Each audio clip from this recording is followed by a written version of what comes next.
అందం, ఆరోగ్యం, ఆర్థిక విషయాలు ఒకటేమిటి అన్ని విషయాల గురించి పోటీ పడి మరీ సలహాలు ఇస్తుంటారు చాలామంది.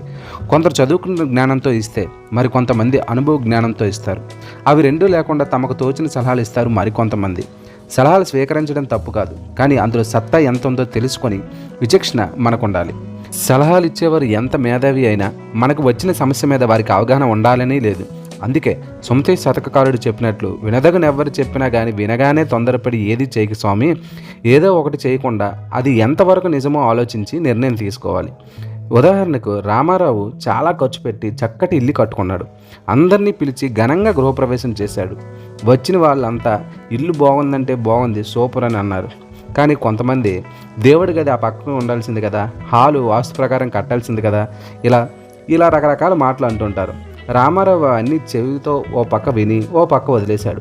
కుటుంబ సభ్యుల ప్రకారం ఇష్ట ప్రకారం మంచి చెడు బాగా ఆలోచించి కట్టుకున్న ఇల్లు కాబట్టి ఎవరి మాట లెక్క చేయాల్సిన అవసరం లేదని రామారావు ఫీల్ అయ్యాడు.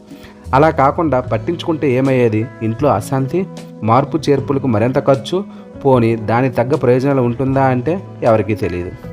ఇంకొక ఉదాహరణ చెప్తాను ఈ ఉచిత సలహాల్లోనే. ఏంటంటే, సుబ్బారావు పూల దుకాణం తెరిచి ఇక్కడ మంచి పూలు సరసమైన ధరకే అమ్మబడిన ఒక బోర్డు పెట్టాడు. అమ్మింది ఇక్కడే కదా, ఇక్కడ అని ఓడి తీసివచ్చు కదా అన్నాడు ఒక స్నేహితుడు.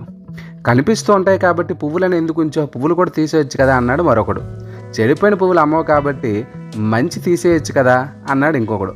అలా అందరు చెప్పిన మాటలు తీసేయగా చివరికి సరసమైన ధర ఒక్కటే మిగిలింది. అది మాత్రం ఎందుకని బోర్డు తీసి అవతల పడేశాడు సుబ్బారావు.